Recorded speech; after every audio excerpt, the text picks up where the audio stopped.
hey Meenakshi, I'm doing this, this and this. Am I doing enough? Do you think I'm doing enough? What else can I do? And I really needed to pause. I'm Meenakshi, and on this channel called Dr. Invests, I talk about alternative careers, innovation, tech, and just how to live a healthier and happier life. So welcome. So this week I was teaching a digital health SSE at a university in London. Number one question was, am I doing enough? Honestly, I can so relate because I've been there, I've done that, and I've had to ask myself many a time, am I doing enough? You know, this person's doing this and this and this, like, I feel like I'm just not on the right path. And I'm such a firm believer in saying that, you know, actually comparison just kills your spirit. Like, just stop comparing. So when you have this question in your head of, am I doing enough? The one thing that you need to do is try and understand where this question is coming from. Is it because you've seen something on social media? So for example, on LinkedIn, there's, you know, all you see nowadays is achievements, and, you know, I've gotten this job, or I've published this paper, etc., etc. So one thing is, once you've understood where it's coming from, you can then start to understand yourself a little bit more, and then obviously find a solution to it. So if your question is coming from, I feel like I am kind of not doing enough compared to my peers, my answer to you will be, you are not on a treadmill with other people. You are on a treadmill with yourself, and you need to understand what makes you happy, what makes you healthy in the long run. And the only way that you can understand that is by having fun. Genuinely. Because if you put pressure on yourself that, okay, I need to do this, this, and this, it then turns into a chore.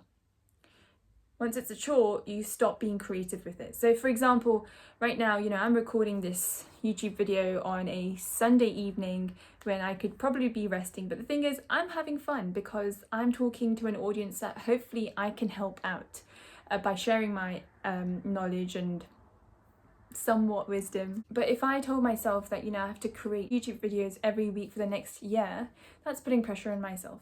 Reduces the fun, I stop being creative, I stop having impromptu ideas like making this video right now. So to really understand what you need to be doing and whether you're doing enough and what you can do next, you need to understand yourself.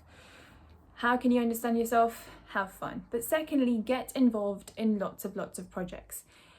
But also make sure that you're not spreading yourself too thin. And I appreciate it's such a fine balance.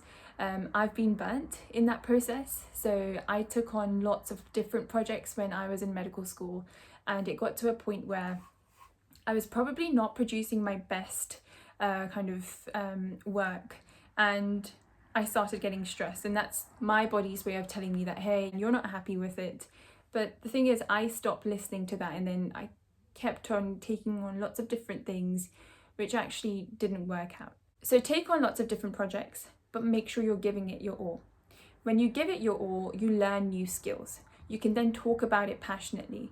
And when you talk about it passionately, other people will know, and actually they then start paying more attention to you. Building new skills will then help you for the next project, and so on and on and on.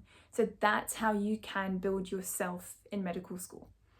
So even if, you know, you're doing a research piece or whatever, give it your all, because you never know when that skill will come in hand next time.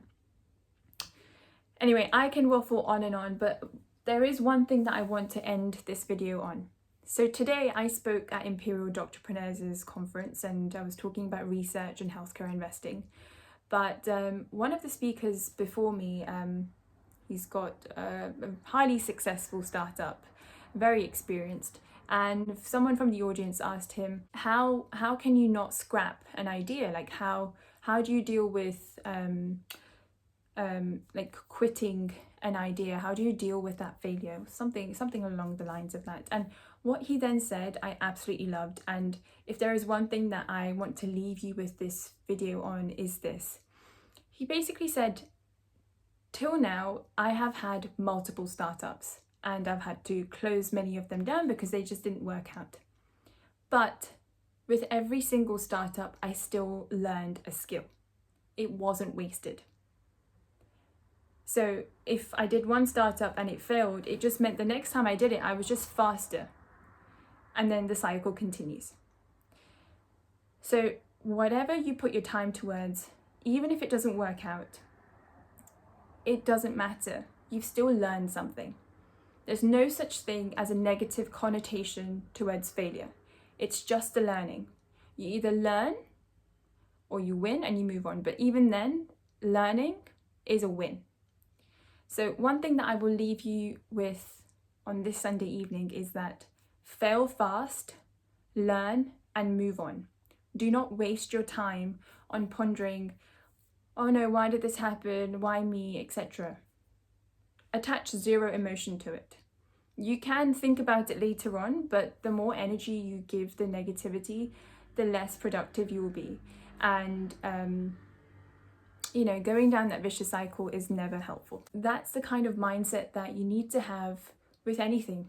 If I'm being completely honest, it's a mindset that I've taken on after speaking to multiple founders and being part of so many kind of events. But it is a winner's mindset. There's no such thing as a negative part of a failure. It's all positive.